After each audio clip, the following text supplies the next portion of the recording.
have the Matador Scholarship Program, the University Scholars Program, and the Presidential Scholars Program. Again, these will all be made available to students who qualify as AB 540 students beginning this January. Funds for the Matador Scholarship Program, they come from private donors, so alumni, they give back to the university. We have endowments that are set up, associated students, they gather money together, and they signed a resolution to make an agreement to develop a scholarship here on campus. So we have different scholarship funds, and these are just some examples of some of the types of students who are looking for to award scholarships to. So for example, out of the Matador Scholarship Program, we might award a scholarship to an LAUSD high school student who has played sports. We'll award a scholarship to students that are involved in promoting the civil rights of the gay and lesbian community, students that are majoring in Spanish, and so on. We have lots of different scholarship funds available, and they're all under the umbrella of the Matador Scholarship Program. And here's the criteria. So we're going to have an application available. Actually, it already is available, so anybody can go pick up an application in our office, which is in Baramian Hall 130. And here's the criteria. So the criteria for undergraduate students is they have to have a minimum cumulative GPA of a 3.0.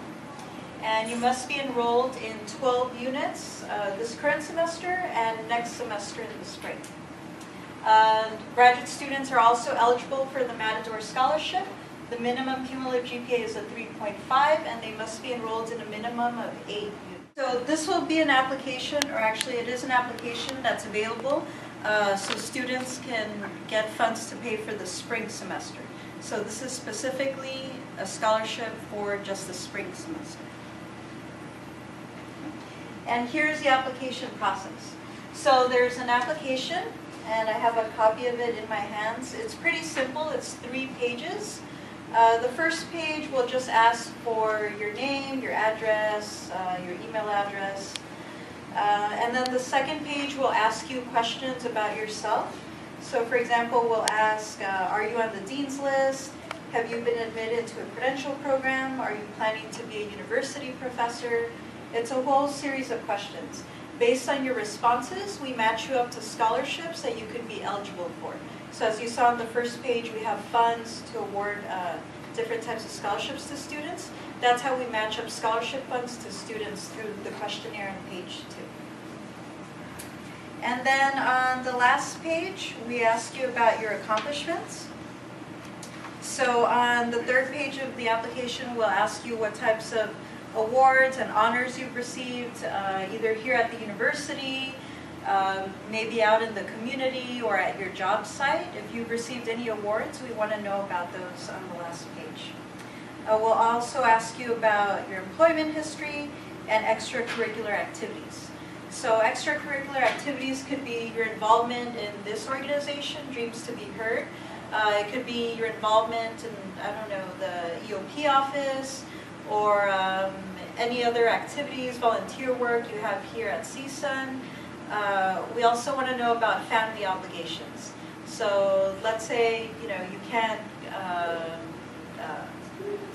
can't be involved in a after school activity or any clubs or organizations because you have to take care of your younger brother or sisters, or if you have to take care of a parent or anything like that. We want to know about that in that portion of the application. We'll also require a personal essay, and the limit is 2 pages. That's where we want to know a little bit more in-depth information about your accomplishments and your career interest and why you chose the major that you chose.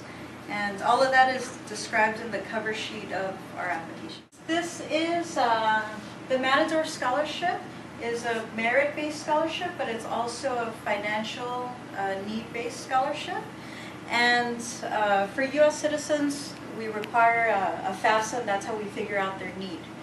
For students that can't fill out the FAFSA, we will ask for a quick EFC calculator. And there is a link to this quick EFC calculator on our CSUN Financial Aid webpage. The deadline is April 20th, but the sooner students submit an application, you know. The sooner they can be considered for spring. As soon as they turn it in, we'll consider it for whatever is available remaining from our funds for this year. Because most of our funds have been given away, but we still have This is some. a quick EFC calculator that we're going to require along with the application. It's pretty simple. So it's online.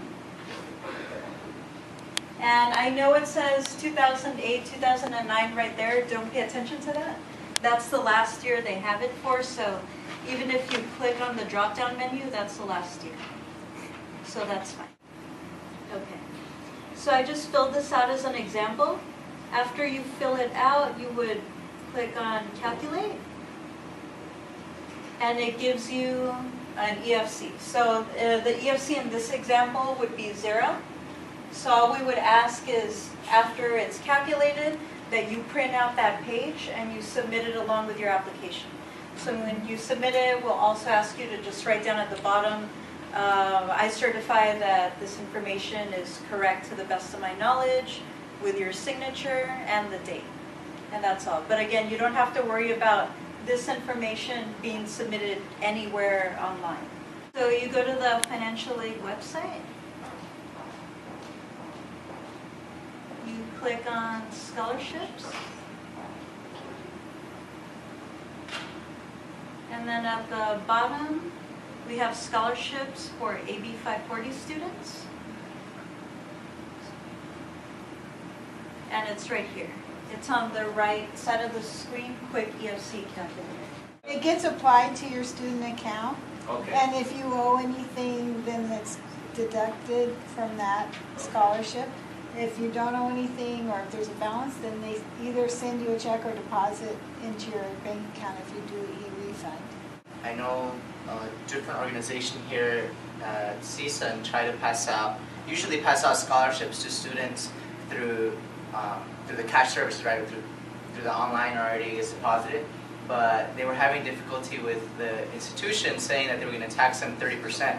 And my question is, will that 30% happen with the Matador Scholarship Program, or do you know? No, that was the big bugaboo, was the tax thing. And so now, as long as it's not, the scholarship isn't larger than the amount of fees and books and supplies, we don't have to worry.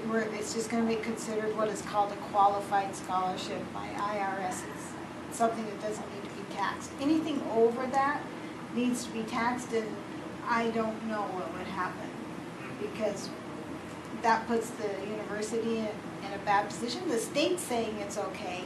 The federal government is not saying it's okay.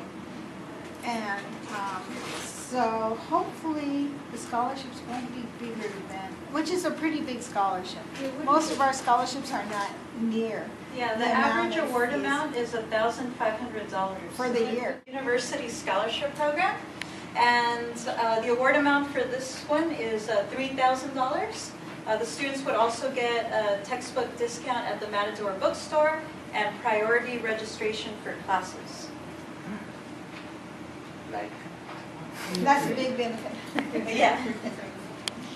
Okay, and here's the criteria. So CSUN students are eligible for this, as well as transfer students. So for CSUN students, they must have completed at least 24 CSUN units, but no more than 96 cumulative units by the end of next semester, spring 2012. And they have to have a minimum CSUN cumulative GPA of a 3.25. So the application is actually already available online, but I'm advising students to wait until this semester is over so they know exactly what their cumulative GPA is after their fall grades are in. For transfer students, they must be entering CSUN in fall 2012, so that's this semester. Must have completed at least 24 units, but no more than 96, and it's the same minimum cumulative GPA criteria. The university scholarship application process, it's all done completely online, but we keep all this information. So the only people that see the information that goes in this application are those of us that work in the scholarship office, and then the members of the University Scholarship Committee. So these are a few faculty members from around campus, but they wouldn't see any like personal, like demographic information of the student. All they would see is your essays and any information that's relevant to your academic. That's what the front or the first page looks like of the online application. Pretty much all students would have to register first, so they would just click start here, and they would just develop their profile on the website to apply for the university scholarship. In addition to the application, students will also be asked to submit a copy of their DPR and then submit a letter recommendation from a faculty member and also attend a pre-application workshop. So our application workshops have already started. I've already conducted 2, but we have more starting on December 13th. And students, you just need to go to one application workshop to be able to learn how to apply for the university scholarship. You get a textbook discount at the Matador bookstore in addition to priority registration for their classes. Here's the criteria for the presidential scholarship.